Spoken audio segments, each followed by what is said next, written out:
Willkommen nun zu diesem Video, wo ich nämlich auf die 100 Fragen von K-Angel eingehen werde, um einfach mal zu sehen, wie sie darauf antwortet, auf die verschiedenen Fragen. Und da haben wir sie auch direkt. Die Kandidatin dafür, damit das gut funktionieren kann, nicht wahr? Auf geht's! Gut, fangen wir mit den Grundlagen an. Wie heißen Sie? Ja, ist natürlich Ihr Lieblings-Internet-Engel, ne? Nenne sie jung und quirlig. Wie man es halt eben so kennt, also sehr aktiv. Wann hast du mit dem Stream angefangen? Januar 2022, wenn man halt so will. Aber ich habe das auch in meinem Video da mit dem 7.7. oder so einfach eingetragen, aber auch nur ein bisschen auch daraus, dass sie nämlich da gesagt hat, der den Geburtstag hat. Also dementsprechend du das als erster Tag auch gegründet. Ja, es hat eigentlich eine andere Bedeutung, dass eben die 7 generell als Glückszahl zählt und das deswegen gemacht wurde, aber man kann es mal so hinnehmen, nicht wahr? Woher kommst du? Natürlich vom Himmel. Ist natürlich ein Engel, nicht wahr? Wie viele Personen gehören zu ihrer Familie? Ist jetzt, wo du da bist, einfach größer geworden. Oh, sie hätte gerne eine Katze, aber ist leider zu beschäftigt. Dafür hat sie auch diese einen Maskottchen, will ich schon fast sagen, obwohl das einem mehr so, glaube ich, Peachan darstellen soll. Bin ich mir jetzt auch nicht so sicher, aber mögen Sie Katzen oder Hunde oder ein anderes Tier und stellen mir keine dummen Fragen. Ja, sorry an der Stelle. Nationales Kulturgut bis 10, was ich selber bewerten sollte. Man ist ja nicht so direkt aufgedreht oder überheblich. Passt schon. Ich steine mich im Himmel, bevor ich runterkomme, um euch zu sehen. Ich habe es nie versucht, ich wurde einfach strahlend und blond geboren. Mal abgesehen davon, dass natürlich diese ganzen anderen Dinge da sind, aber das sollen eher so die DNA-Stränge darstellen. Dann frage ich mich, sind das überhaupt Haare oder so? Ich weiß nicht. Hast du Piercings? Ich habe es in Erwägung gezogen, aber die Nerds mögen es nicht. Als ob man das überhaupt so interessieren würde. Ansonsten muss man doch einfach sagen, okay, man hat die eigenen Interessen daran, dass man es machen will und dann ist gut. Oder hattest du einfach nur Angst? Wovon? Von der Wahrheit des Universums? Tragen Sie Make-up? Falls mich jemand sponsern möchte, wäre ich dabei. Übrigens gibt es nämlich auch nochmal ein Video, wo ich was zeigen möchte und das hat was auch damit zu tun, dass es wirklich lustig gehalten ist, was hier gerade mit Sponsern gesagt wurde. Denn es gibt in dem Spiel auch sogenannte Sponsoring-Streams. Was ist Ihre Lieblings-Make-up-Marke? Ich schätze, es wäre hier die Kosmetikfirma Einfügen, die mich gesponsert hat. Was inspiriert Sie dazu, sich die Nägel machen zu lassen? Die Leute sehen Sie gerne, deshalb gebe ich mir Mühe, Sie glücklich zu machen. Haben Sie ein Lieblingsnagelstudio? Ich mache mir selbst die Nägel. Na los, sag mir, wie toll ich bin. Wo kaufen Sie Ihre Kleidung? Ich habe dieses Outfit in einem Laden im Himmel gekauft. Wie würden Sie Ihren Stil beschreiben? Ich habe jetzt mal nachgeschaut, anscheinend heißt das wohl, dass man eine Transmutation gemacht hat, das heißt eine Umwandlung in anderen Worten gemacht hat, dass er von Amichan natürlich zu dem K-Angel wird und dass es dementsprechend ihr alter Ego ist. Welche Marken gefallen Ihnen?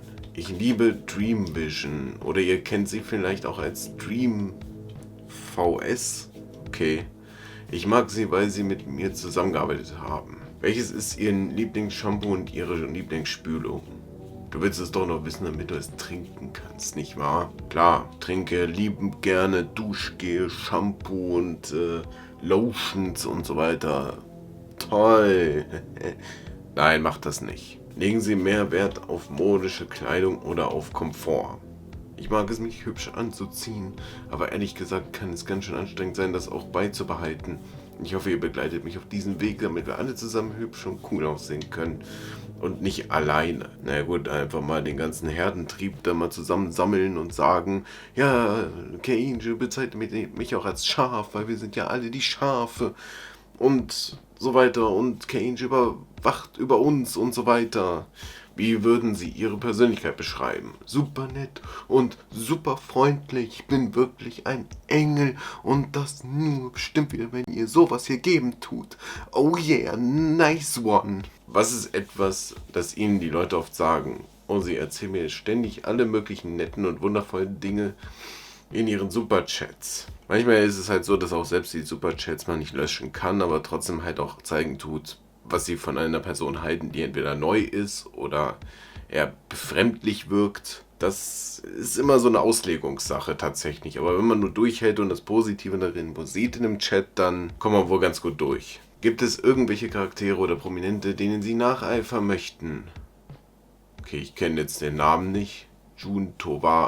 Togawa. Aber Prominente sind sowieso schwer bei mir, deshalb, ja. Was würden Sie als Ihre Schwäche bezeichnen? Die Tatsache, dass ich euch einfach zu sehr liebe. Oh Gott, ja. Am besten immer so zeigen, ne? So auf jeden Fall ein gutes Herz. Ich krieg's gerade nicht hin so richtig, glaube ich, oder? Ja, so sieht das schon gut aus. Hui. Was ist Ihre Lieblingsfarbe? Rosa und hellblau. Ich glaube, das sieht man gut, oder? Auf jeden Fall das jetzt hier, was jetzt zu sehen ist mit der DNA-Strang oder so. Oh, vielleicht auch lila tatsächlich, aber wenn es so eine Mischung gibt, dann bestimmt. Jetzt kommt da der gleiche nochmal vom Namen her. Es ist ein Lieblingslied und es ist auch gleichzeitig prominent. Wenn du ein Tier wärst, welches wärst du? Ein Engel, natürlich ist das ein Tier. Wovon können sie nicht genug bekommen? NTR ist irgendwie. Und das ist anscheinend eine Abkürzung für Neto Rare. Das gibt es auch, glaube ich, bei einem bestimmten Ending auch bei Needy Streamer Overload. Mit welcher Art von Person würden Sie gerne befreundet sein? Wäre Lust mit mir zusammenzuarbeiten. Ich habe im echten Leben nicht wirklich Freunde, aber deshalb würde ich gerne mehr Leute kennenlernen. Als Engel hat man ganz schön viele Verpflichtungen, wa? Mit welcher Art von Person würden Sie gerne zusammenleben? Jemand, der gut putzen kann. Ja gut.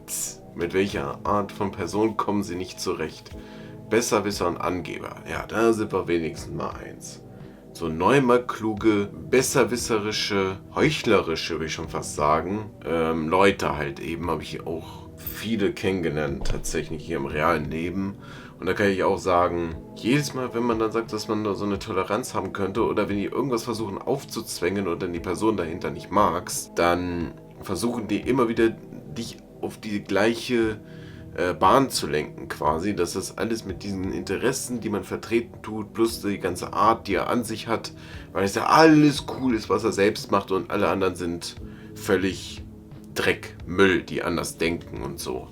Das ist übrigens ein überhebliches, egozentrisches Verhalten und ich hasse es einfach direkt, dass in diese ganze Sache einer Intoleranz geht und, ne, ich meine, das ist jetzt nur eine Frage an sich, dass er so gesagt hat, welche Art von Person man jetzt nicht zurechtkommt, aber ich sag's halt jetzt eben mal direkt jetzt hier, weil ich musste mich mal herumschlagen mit solchen Kreaturen. Ich kann es nicht anders sagen, es tut mir echt leid, aber das ist echt schon ein bisschen abartig halt, wenn man mal denkt, dass man dann nicht das tolerieren kann, was man halt als Individualität halt eben anspricht. Da muss man sich mal das mal zu denken geben, wer die Probleme hat. Entweder der weiß, was er will, oder der versucht, sie auf die gleiche Bahn zu lenken. Nur um Aufmerksamkeit zu bekommen. Aber gut, machen wir weiter. Wärst du lieber ein Krieger oder ein Magier?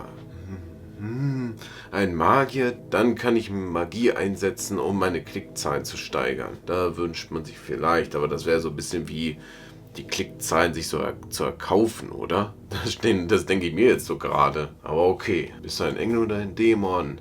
Ein Engel ist doch wohl klar, was ist das für eine Frage? Puh. Sind sie ein S oder ein M? Möchtest du es nicht wissen? Keine Ahnung, ehrlich gesagt. Ich habe jetzt gerade jetzt ganz kurz geguckt, aber ich habe da bloß die Kleidergrößen gesehen und wir nehmen es einfach mal so hin, ja. Plötzlich taucht dein Doppelgänger auf. Was tust du? Das würde niemals passieren. Bist du high?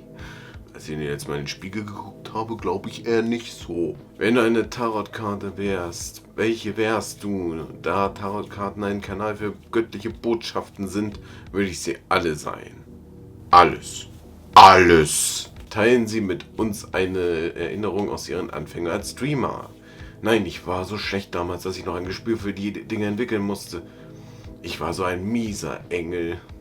Ja gut, sind halt die Anfänge, ne? Aller Anfang ist schwer. Wie haben Sie sich gefühlt, als Sie Ihren ersten Song veröffentlicht haben? Ich war total nervös. Ich meine, das erste Mal ist doch immer aufregend, oder? Nicht nur bei den Songs. Wie haben Sie sich gefühlt, als Ihre Lieder auf TikTok viral gingen? Ich war so glücklich zu sehen, dass so viele Menschen da draußen mochten, was ich tat. Ich schwöre, ich werde das Internet beschützen, egal in welcher Form. Natürlich. Was ist doch so empfehlenswert für TikTok. Für mich persönlich würde ich sogar lieber YouTube-Shorts anschauen als TikTok. Oder mich da einfach nur in diese komische Spirale, mich da hinein zu versetzen oder so einen Teufelskreislauf entstehen zu lassen, wenn man mal denkt, dass es sich einfach anfühlt wie ein Glücksspiel. Denn du swipest immer hin und her. Ich hoffe, das schimpft man so. Also nämlich, du machst immer mit dem Daumen halt so immer auf ein Handy, ne? Und denkst dir einfach, willst du immer so ein kurzes Video anschauen und dann ist es auch noch hochkant und so. Im Hochformat halt diese ganzen Videos anzuschauen, ist ja auch bei YouTube Shorts der Fall. Aber ich habe immer so das Gefühl, dass dadurch, dass YouTube schon vorher entstanden war und in den Anfängen auch noch dabei stand, dass es nicht so extrem ist. Vielleicht habe ich ja nur diesen Eindruck, weil da auch so ein gewisser Algorithmus dahinter steckt. Ich finde, TikTok ist da absoluter Schmutz einfach nur. Echt absoluter Schmutz. Es macht süchtig, es macht einfach komplett auch die Aufmerksamkeitsspanne kaputt. Und man sieht es ja an sich schon, wenn man da denkt, oh, das läuft ja nur so ein paar Sekunden oder vielleicht mal gerade mal 30 Sekunden oder sonst irgendwie.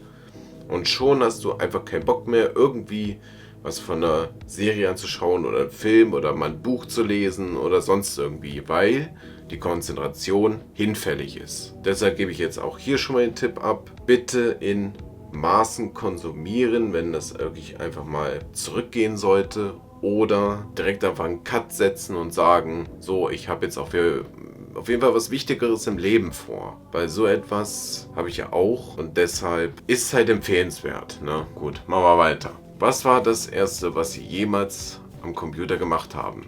Erscheine den Massen als Engel.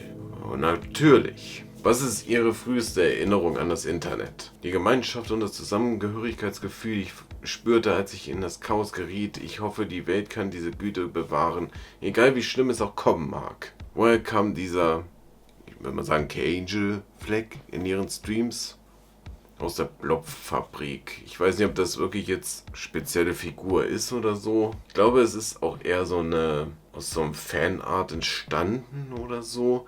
Wurde nicht ganz schlüssig, aber ja, naja, was soll's. Woher stammt das Emoji der flehenden Katze? Ich weiß nicht, eines Tages tauchte es einfach weinend vor mir auf. Habe ich auch jedes Mal. So eine streunende Katze kommt da vor die Haustür.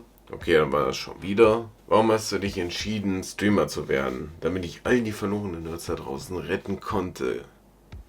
Gott segne euch. Ist immerhin ein Engel, ne? Was man da so verkörpert. So, dann war es ja wieder.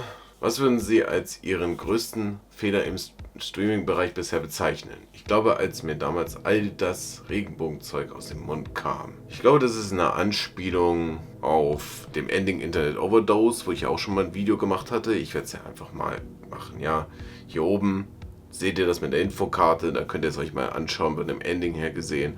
Ist jetzt auch nicht allzu unbekannt, aber ich habe da viel Mühe hineingesteckt. Deshalb gerne, wenn ihr es anschauen wollt, ein Like geben, kommentieren. Würde mich auf jeden Fall sehr freuen. Deshalb ist es mir jetzt auch nicht fremd, wenn ich das so jetzt gesehen habe. Es ist halt was ganz anderes, was es halt darstellt. Wie es auch da eben benannt wird und so weiter. Das ist einfach nur krank. Ich glaube, es ist sogar einer der furchterregendsten Endings. Tatsächlich. Wann hattest du deine erste große Liebe? In diesem Moment, während ich dich ansehe. Na gut.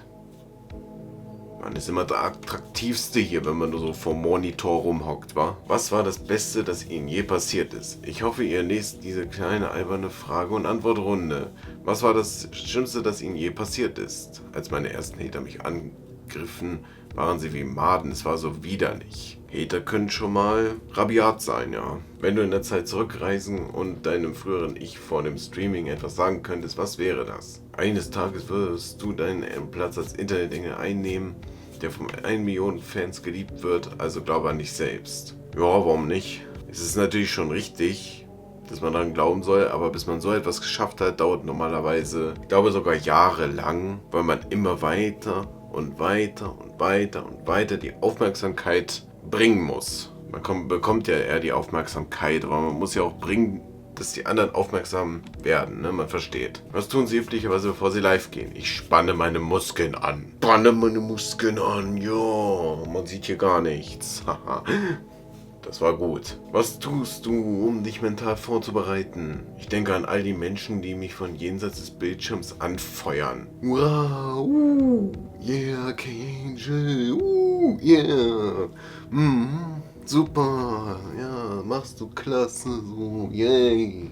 Was tun sie, wenn sie eine schwierige Phase durchmachen? Das sollte eigentlich eher dastehen. Also auf Deutsch gesagt, sterben. Ist ja sehr interessant. Du bist nicht nur eine talentierte Streamerin, sondern auch eine gute Sängerin. Danke, ich würde dich noch mehr lieben, wenn du das mit einem Superchat sagen könntest. Ja, alles nur fürs Geld. Gehst du zum Karaoke? Ich eigentlich nicht, aber ich freue mich immer sehr, wenn mir Leute erzählen, dass sie meine Lieder beim Karaoke gesungen haben. Das gibt's natürlich. Was singst du normalerweise, wenn dich niemand sonst hören kann?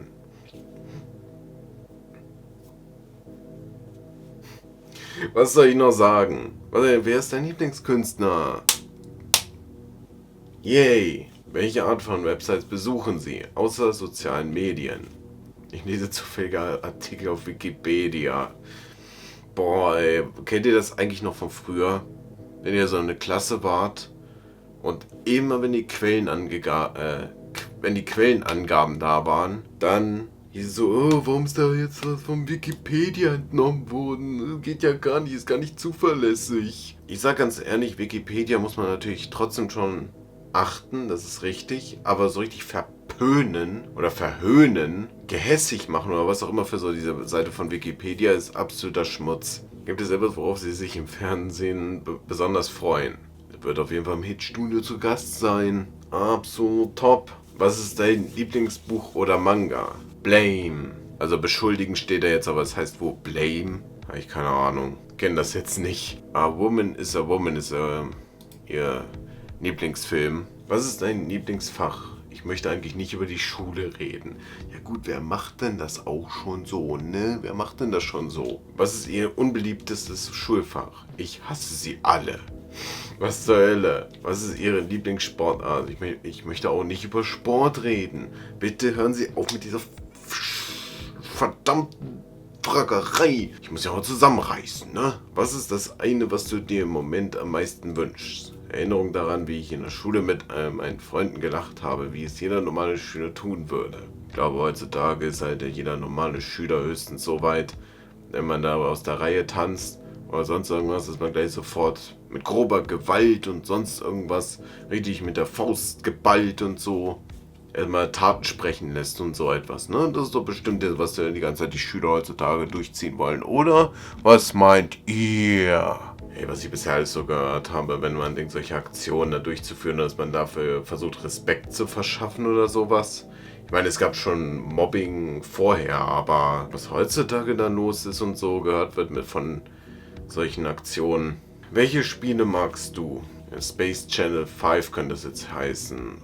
Ich weiß nicht, ob das vielleicht auch sogar das Spiel ist, das von Sega kommt oder so. Ich weiß es echt nicht. Was ist etwas, das dich momentan total begeistert und das scheinbar niemand sonst versteht? Auf der Suche nach Nerds, die sich über Leute lustig machen, die an Verschwörungstheorien glauben, aber für jeden noch so eine Idee über die Branche zu haben sind. Okay, aber gut, Verschwörungstheorien sind ja auch dafür eben gedacht, damit man halt herumspinnen tut über solche Dinge. Besitzen Sie besondere Talente? Beten. Das ist ein besonderes Talent. Muss man erstmal hinkriegen. Was ist eine Sache, die Sie besser können als alle anderen? Sehen süß aus. Ja, also süß aussehen wahrscheinlich eher. Um wie viel Uhr wachen Sie normalerweise auf? Das ist ein Geheimnis. Ey, es ist immer wieder so geil, ne? Um wie viel Uhr gehen Sie normalerweise schlafen? Ich schlafe erst ein, wenn meine kleinen Nerds eingeschlafen sind. Gute Nacht. Wie beim wunderbaren ASMR. Das war ein Balsam für die Nerven, oder? Lernst du gern? Auf keinen Fall. Wer lernt denn schon gern? Fürs Leben etwa haut ab was? Also, ich brauche doch nicht zu lernen.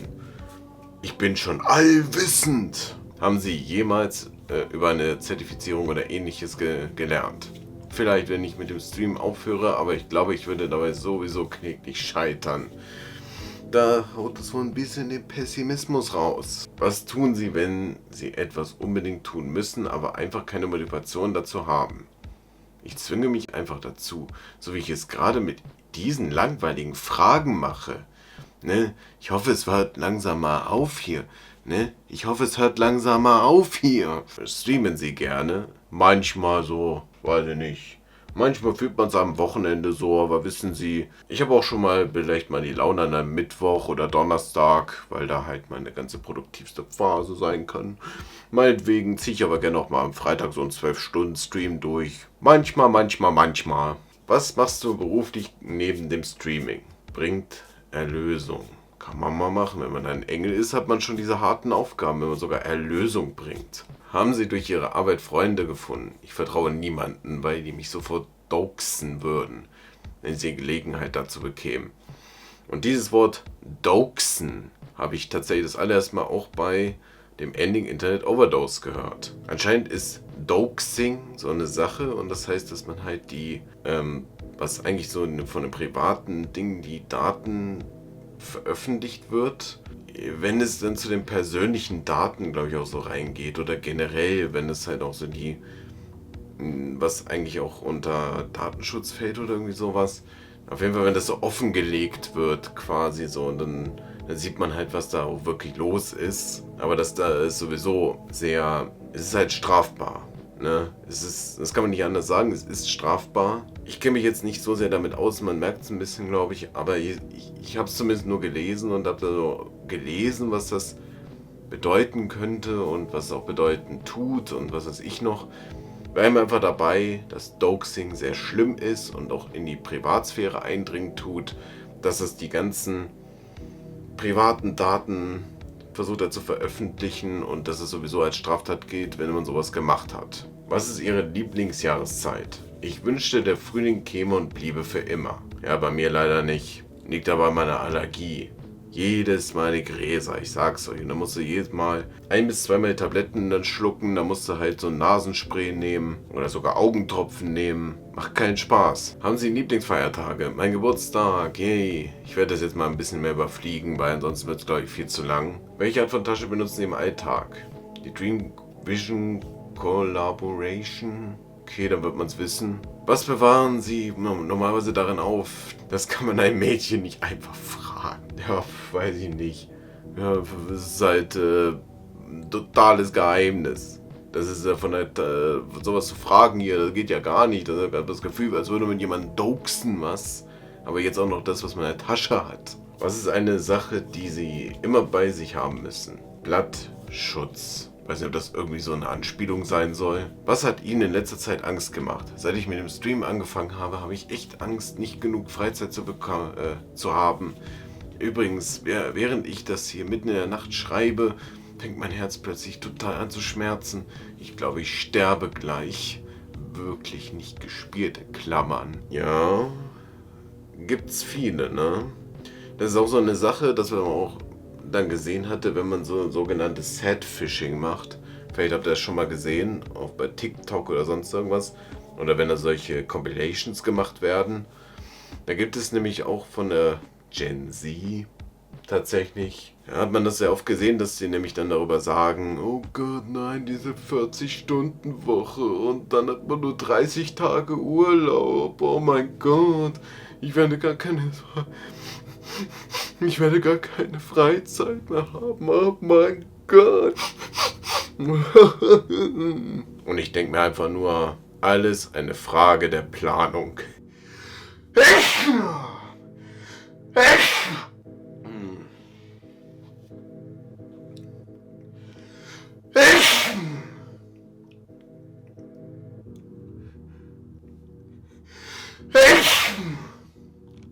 Mann, könnte man glatt als Outtake bezeichnen hier, was? Ja, ich meine halt hier diese ganzen Leute, die das einfach so dann in den Raum werfen und dann sagen so, dass sie gar keine Zeit mehr hätten oder sonst irgendwie.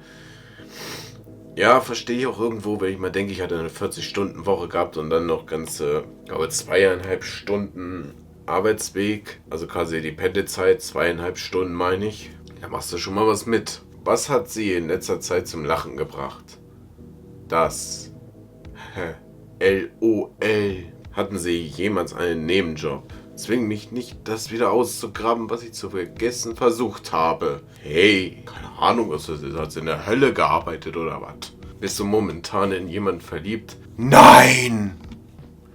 Nein, bin ich nicht! So in etwa, wenn er so groß schreibt. Hier, was zur Hölle. Beschreiben Sie ideales Date. Wir würden eine Fahrt im Riesenrad machen. Das ist übrigens das Ending zu Do You Love Me? Wenn ich das mal so machen sollte, dass ich auch mal einen Livestream wieder auf YouTube machen sollte, weil das dann sowieso dann gespeichert wird und das ist dann live danach als Video halt dem angeschaut werden kann und so. Wenn ihr gerne noch die weiteren Endings sehen wollt, dann schreibt es gerne in die Kommentare mal runter. Das würde mich mal interessieren, da würde ich das mit einplanen, aber dann so wie die Zeit, dass es halt am besten passt, weil es ist schon ein bisschen anstrengend, diese ganzen Endings zu machen, muss man ganz ehrlich gestehen. Aber ne, nur wenn ihr Interesse haben solltet. Wie viele Menschen hast du jemals etwas gestanden? Ja, ich liebe dich, liebe dich, liebe dich, liebe dich. Ich herz dich mal wieder. Das ist auch da jedes Mal, dass das alles so aufgeploppt kommt und was weiß ich noch alles mit I love you. Irgendwie spoilere ich gerade ein bisschen was, aber wenn es da jetzt steht, was willst du denn groß machen, ne? Ansonsten wartet einfach ab, bis ich das mit dem nächsten Video mache, dass er extrem viele Endings zeigen wird, weil das den ganzen plötzlichen Endings entspricht. Und deswegen, ja, wartet einfach ab, okay. Was machen Sie an Ihren freien Tagen? Ich brauche zuerst jemanden, der mir einen gibt. Oh mein Gott. Das höre ich aber auch so von vielen YouTubern und Livestreamern auch, ne? Ja, was heißt viele, aber auf jeden Fall, wenn man dann so gesagt hat, oh, ich habe ja eh gar keine Freizeit. Ich kenne das gar nicht hier.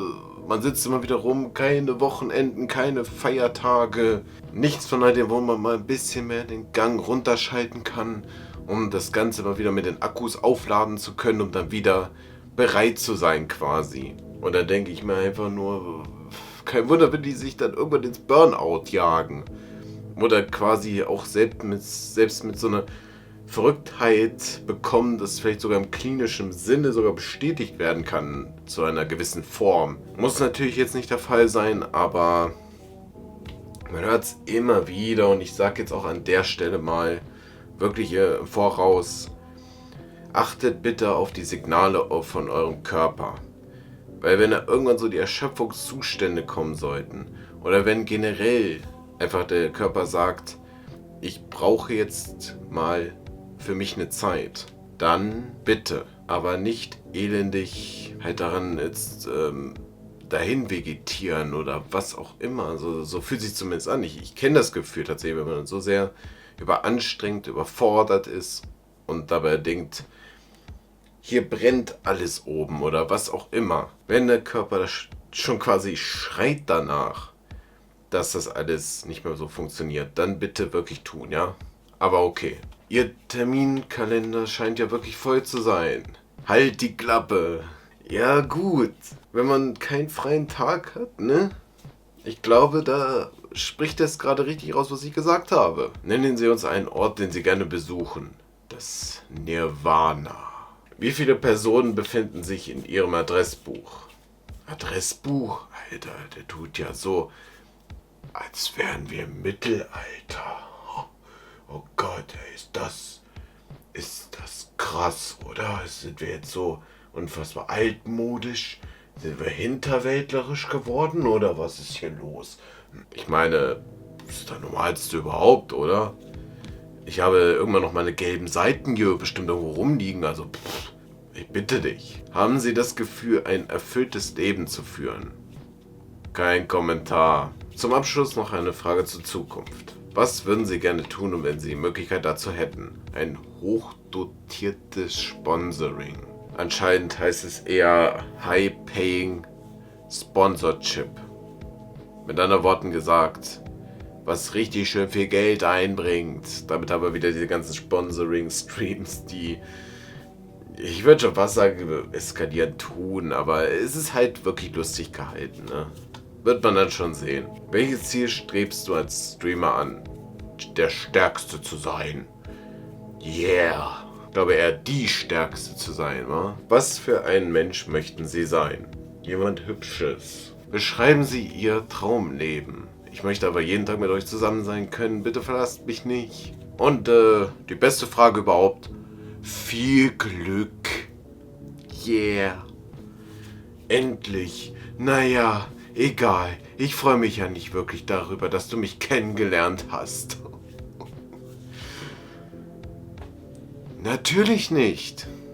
Wir sind nur die treuen Zuschauer, die Community, die es einfach mal aufleben lässt, die es mal Superchats schicken tut, um eine kleine Spende zu hinterlassen und so.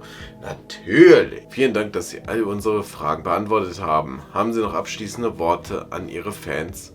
100 Fragen hintereinander zu beantworten war echt Folter. Aber ich hoffe, ihr hattet wenigstens etwas Freude beim Lesen. Gott segne euch. Kann ich mir vorstellen, ich muss auch schon mal so etwas Ähnliches machen bei einer offenen Psychiatrie. Als ich da mal reinkam und dann kam das dann, ich glaube 1 oder 2 Tage später, ich weiß nicht genau, muss ich auch 150 Fragen beantworten. Und ich sag mal so, 20% der Fragen waren sehr makaber, wirklich sehr auch tiefgreifend, würde ich schon fast sagen. Ich meine, die müssen schon die Fragen irgendwie so explizit stellen. Macht man ja auch gar keinen Vorwurf an der Stelle.